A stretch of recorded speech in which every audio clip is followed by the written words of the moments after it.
All right, so the film I chose was Pan's Labyrinth by Guillermo del Toro in 2006.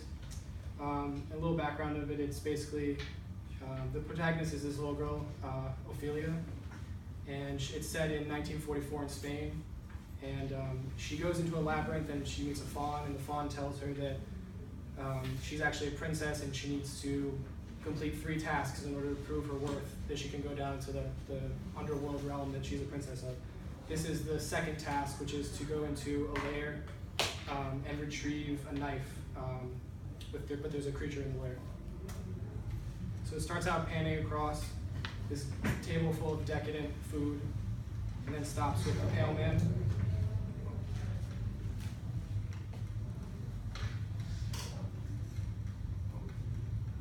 It's a close-up of her examining the eyes on the plate, then a close-up of the pale man. Camera pans up and to the left. This is a point of view shot from her point of view, showing that the pale man eats children because of all these depictions on the wall. Then she looks down, and the camera pans and then tilts up using a long lens because she's out of focus, and then it brings her into focus. She releases these fairies that she got from the faun that are going to assist her. It's a medium close-up of her looking. This is her point of view.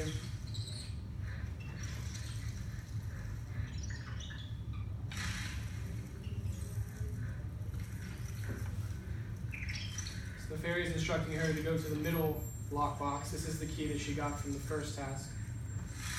Now this part feeds the narrative because she puts it in the middle, which is what she was told to do. But her intuition tells her that it's the opposite, it's the left one. So she could really be the princess.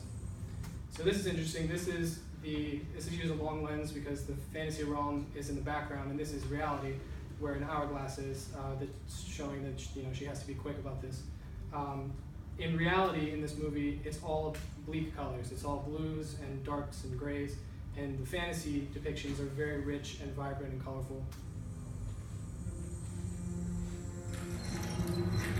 Subjective point of view from inside the lockbox.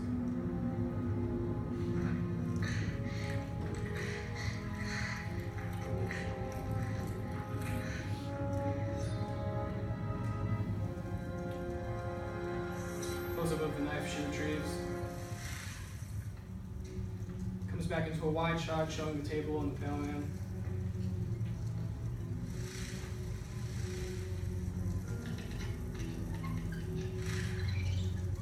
So this is a tracking shot that comes around and then dollies into Ophelia in a medium close-up.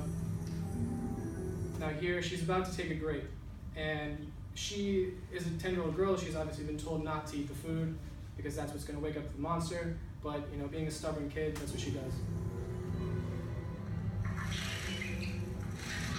She close-up of her waving off the fairy, and this is the first true close-up of her we've seen. Everything else has been medium close-ups, because this is the moment where she's going to defy what she was told to do, and so there's a lot of emotion in that.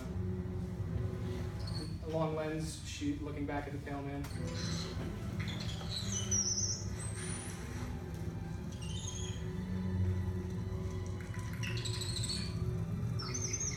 Close-up of her eating the grape, and the camera tracks to the left and goes behind her. This is underscoring. It's supposed to really heighten the anxiety and the suspense. Close-up of him putting the eyes in his hands.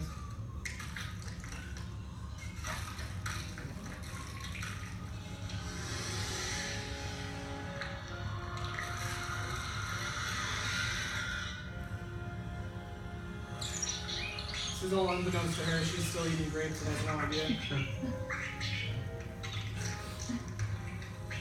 Continuing to highlight her indignance for the rules that she will follow.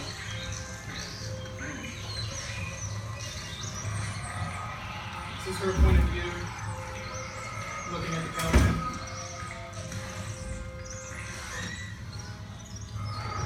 Close up of the pale man eating 2 of the fairies.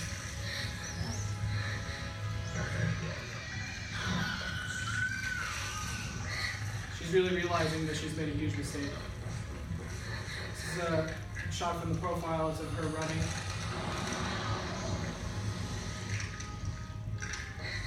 It's another one of those. It's another profile shot of him. Now he's putting his arm out because he has to look that way, but it's also signifies that he's coming for her. He's going to come and grab her.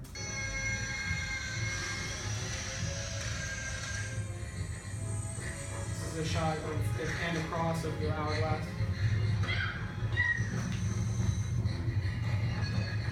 So the door closes, and now she has magic chalk, which is how she got in there, so she has to make a new door. So close up of the chalk.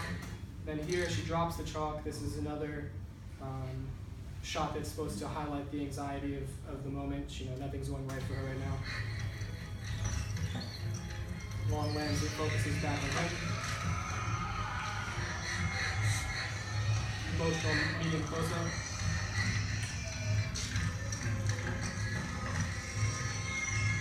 She's climbed up on top of this chair, and this shot is again another one that's heightening the anxiety. The chair could tip over in a minute, and she'd probably get eaten.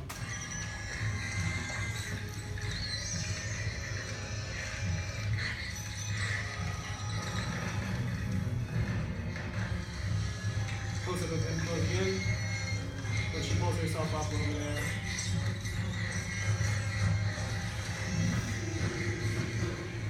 And gets away. And that's the scene. Any questions? What do you think the grape symbolizes? The grapes symbolize wrath, and that's one of the things they can symbolize. So I think that Guillermo del Toro definitely chose that with a purpose, that she would eat the grapes as opposed to all the other decadent food that's on there. I mean, there's a lot of other stuff that I probably would have eaten before that. But the significance of that is by eating the grapes and going against what she was told to do, which was not eat anything, she's going to incur the wrath of the pale man, and then later on she's going to incur the wrath of the fawn, who gets mad at her for breaking the rules. I was confused. Why is his eyes in his hands? That's just, I guess it was just a choice by the director to try to make a weird, creepy creature. This movie is like a fairy tale for adults. It's supposed to juxtapose the life of a kid and how brutal reality is, which is why all of the reality shots are very bleak and dark, and all of the fantasy shots are very extremely colorful with natural color and vibrant.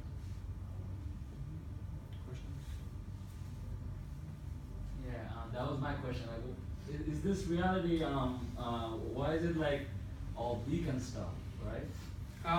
Because her life in the reality is not, it's not glamorous. She's living on a barracks. Her stepdad is a general of a Spanish army that's trying to get rid of a rebellion, and there's a lot of violence in it. There's a lot of violence in the real world, and she loves the whole fantasy aspect of it, so she wants to get away from that, and that's why she's enticed into doing these tasks to go into the underworld realm.